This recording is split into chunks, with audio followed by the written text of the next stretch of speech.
Hello friends, welcome back to my channel. எல்லாருக்கும் வணக்கம். இன்னைக்கு வந்துட்டு என்னோட பேபிஸ்க்கு வந்து கசாயம் தான் செய்ய போறோம்.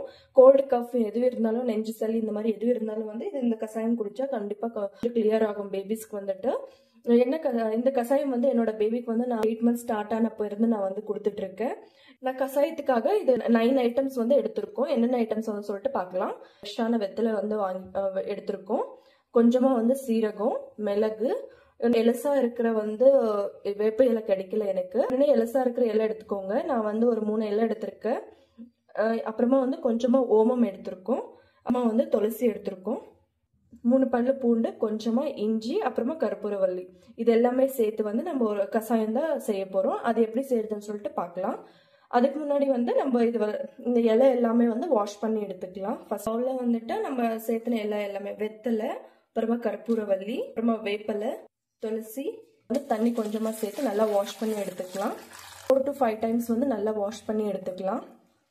ஏன்னா இதுல வந்து நம்ம பூச்சி எல்லாமே இருக்கும், அப்புறமா வந்து டஸ்ட் இருக்கும் நிறைய வந்துட்டு இலைய மேல. ஸோ அதனால வந்துட்டு நம்ம எல்லாமே நல்லா ஒரு 4 to 5 times வந்து நல்லா வாஷ் பண்ணி எடுத்துக்கலாம். நல்லா வாஷ் பண்ணி எடுத்துக்கிட்டோம். இப்போ வந்து தண்ணி வந்து சேர்த்துக்கலாம். நான் வந்து ஒரு 5 members-க்கான குவான்டிட்டி வந்து எடுத்திருக்கேன். இந்த வேப்பிலை வந்து ரொம்ப எலசான இலை எடுத்துக்கோங்க. கசப்புத்தன்மை கம்மியா இருக்கும். கொஞ்சம் கம்மியா இருக்கும். நம்ம இந்த மாதிரி ரொம்ப இதா இருக்கிற இலை எடுத்தோம்னா கொஞ்சம் கசப்பு அதிகமா இருக்கும். ஸோ அதனாலதான் நான் வந்து 3 இலை மட்டும்தான் எடுத்திருக்கோம். எனக்கு வந்து எலசான இலை வந்து கிடைக்கல. ஸோ அதனால இது வந்து எடுத்திருக்கோம். இப்போ வந்து தண்ணி சேர்த்துக்கலாம். பெரிய டம்ளர்ல வந்து ஒரு 2.5 tumbler வந்து தண்ணி எடுத்திருக்கேன். சீரகம், அப்புறமா மிளகு, ஓமம், அப்புறமா பூண்டு, இஞ்சி இது எல்லாமே சேர்த்துக்கலாம். மிளகு, அப்புறமா சீரகம், ஓமம், கொஞ்சமா வந்து இஞ்சி சேர்த்துக்கோங்க. நான் வந்து மிளகு கம்மியா எடுத்திருக்கேன். ஏன்னா வந்து நம்ம இஞ்சி எல்லாம் சேர்த்துருக்கோம். பூண்டு 3, கொஞ்சமா வந்து மஞ்சத்தூள் சேர்த்துக்கலாம். இது எல்லாமே சேர்த்து நல்லா மிக்ஸ் பண்ணிட்டு வந்து கொதிக்க வச்சுக்கலாம். வின்டர் டைம்ல வந்து பேபிஸ்க்கு நிறைய வந்து கோல்ட் கஃப் எல்லாமே வரும். எனக்கும் வந்து இந்த வின்டர்ல வந்து நிறைய 2 times வந்து கோல்டு வந்துச்சு. கோல்டு கஃப் எல்லாமே நிறைய பேபிஸ்க்கு வந்து நல்லா சீக்கிரமாவே வரும். ஸோ அதனால வந்து இந்த மாதிரி கசாயம் வந்து நம்ம கொடுக்கறதுனால பேபிஸ்க்கு வந்து கொஞ்சம் ரிலீஃபா இருக்கும். கோல்டு கஃப் எல்லாமே வந்து ஓமம் சேர்க்கறதுனால பேபிஸ்க்கு வந்துட்டு ஃபீவர் ஏதாவது இருந்துச்சுன்னா கூட கொஞ்சம் சீக்கிரமா வந்து கொஞ்சம் கிளியர் ஆகும். பூண்டு இது எல்லாமே வந்து இம்யூனிட்டிக்கு வந்து ரொம்ப யூஸ்ஃபுல்லான இன்கிரீடியன்ஸ் இது எல்லாமே வந்துட்டு. இப்போ வந்து நம்ம இதை வந்து கொதிக்க வச்சுக்கலாம். இது வந்து நல்லா கொதிக்க வச்சுக்கலாம். மீடியம் ஃப்ளேம்ல வச்சு நல்லா நம்ம 2.5 tumbler சேர்த்திருந்தோம்னா ஒரு 1.5 tumbler வர வரைக்கும் நல்லா கொதிக்க வச்சுக்கணும். தண்ணி வந்துட்டு சால்ட் இல்லைன்னா வெல்லம் வந்து சேர்த்துக்கலாம். நான் வந்து எதுவுமே சேர்க்கல. அப்படியே வந்து கசாயம் தான் கொடுக்க போறோம். இப்போ வந்து நல்லா கொதிக்க வச்சுக்கலாம் மீடியம் ஃப்ளேம்ல வச்சு. இந்த மாதிரி கிரீனிஷா இருக்கிற இலை எல்லாமே வந்துட்டு கலர் வந்து சேஞ்ச் ஆகணும். அப்பதான் வந்து அந்த இலையில இருக்கிற சத்து எல்லாமே வந்து தண்ணியில இறங்கும். நான் இந்த கஷாயம் வந்து என்னோட பேபிக்கு வந்து 8 monthsல இருந்தே நான் கொடுத்துட்டு இருக்கேன். என்னோட பெரிய பொண்ணுக்கு வந்து கோல்டு கஃப் எது வந்தாலுமே இந்த மாதிரி ரெய்னி சீசன், வின்டர் சீசன் எது இந்த கோல்டு கஃப் சிம்டம்ஸ் தெரிஞ்ச உடனே வந்து நான் இந்த கஷாயம் வந்து கொடுத்துடுறேன். வீக்லி ஒன்ஸ் ஆகுது கூட நம்ம இந்த கஷாயம் வந்து பேபிஸ்க்கு வந்து கொடுத்துக்கலாம். கலர் வந்து நல்லா ஃபுல்லா சேஞ்ச் ஆயிருக்கு. பிளஸ் வந்துட்டு இலை எல்லாமே வந்து நல்லா கலர் சேஞ்ச் ஆயிருக்கு. இந்த பவுல் ஃபுல்லா வந்து நான் தண்ணி சேர்த்துறது இப்போ பாத்தீங்களா, முக்காவாசி வந்து தண்ணி வந்திருக்கு. கொஞ்சம் வந்து நல்லா குறைஞ்சிருக்கு. இந்த ஸ்டேஜ்ல வந்து நம்ம கேஸ் ஆஃப் பண்ணிக்கலாம். இந்த மாதிரி ஸ்டெய்னர் வச்சு நம்ம ஸ்டெயின் பண்ணிக்கலாம். இப்போ இந்த கஷாயம் வந்துட்டு பெரியவங்களா இருந்தா அதை அப்படியே கடிச்சு சாப்பிட்டுடுவாங்க. ஆனால் இருந்தாலும் வந்து பேபிஸ் கொடுக்கறதுனால நம்ம இந்த மாதிரி ஸ்டெயின் பண்ணிக்கலாம். ஸ்டெய்னர் வச்சு நல்லா ஃபில்டர் பண்ணியாச்சு. இப்போ வந்து நம்ம பேபிக்கு வந்து கொடுத்துடலாம்.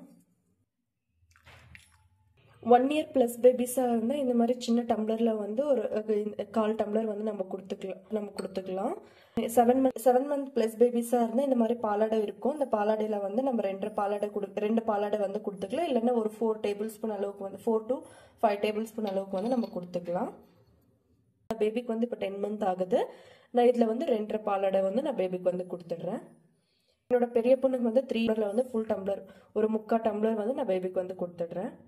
வந்து ஒரு சின்ன டம்ளர் கொடுத்துருக்கேன். என்னோட பேபிக்கு வந்து இந்த மாதிரி பாலாடையில வந்து 3 பாலாடை வந்து கொடுக்க போறேன். கசாயம் வந்து ஒரு மெத்தட். பிளஸ் வந்து நைட்ல தூங்கும் போது என்ன வெத்தலைக்கு வந்து நம்ம நல்லெண்ணெய் வந்து அப்ளை பண்ணிட்டு அது ஒரு மெத்தட் இருக்கு. அந்த மெத்தட் வந்து இன்னொரு வீடியோல போஸ்ட் பண்றேன். நெஞ்சுக்கு வந்து இலை போடுறது வந்து இன்னொரு மெத்தட் வந்து இருக்கு. அந்த மெத்தட் வந்துட்டு நான் இன்னொரு வீடியோல வந்து டீட்டெயிலா போடுறேன். இப்போ வந்து கசாயம் வந்து பேபிக்கு வந்து கொடுத்துடலாம். இந்த கஷாயம் வந்துட்டு நம்ம நைட்டில் தூங்க போகும்போது வந்து இந்த கஷாயம் வந்து எடுத்துக்கலாம், இல்லைன்னா மார்னிங் வெறும் வயிற்றுல தான் எடுத்துக்கணும். இந்த மாதிரி 2 டைம்ஸ் வந்து நம்ம எடுத்துக்கலாம். பேபிஸ்க்கு வந்து கண்டினியூவாக ஒரு 3 days கொடுத்துக்கலாம்.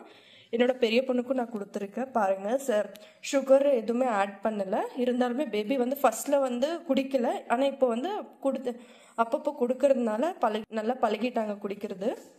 நம்ம மெடிசன்ஸ் கொடுக்கலாம், ப்ளஸ் இதுவும் ஆயுர்வேதிக் ஹோம்மேடாக நம்ம இந்த மாதிரி கஷாயம் கூட கொடுத்துக்கலாம். என்னோட பெரிய பொண்ணு வந்து குடிச்சிட்டாங்க.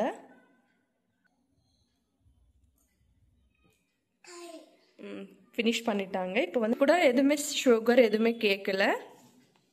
என்னோட பையனுக்கும் வந்து நான் வந்து இப்போ கொடுக்க போகிறேன். பாலாடையில் தான் கொடுக்க போகிறேன்.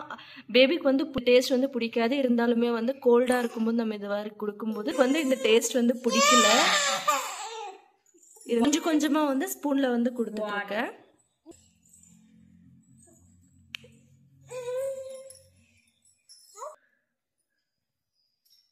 கஷாயம் கொடுக்கறதுனால ட்ரை கஃப் கோல்டு இந்த மாதிரி இருந்துச்சுன்னா நல்லா கரைஞ்சு வந்துடும். இந்த மாதிரி கஷாயம் கொடுக்கறதுனால இந்த மாதிரி ஸ்பூன்ல குடிக்கலன்னா இந்த மாதிரி பாலாடையில கூட நீங்க ட்ரை பண்ணி பாருங்க.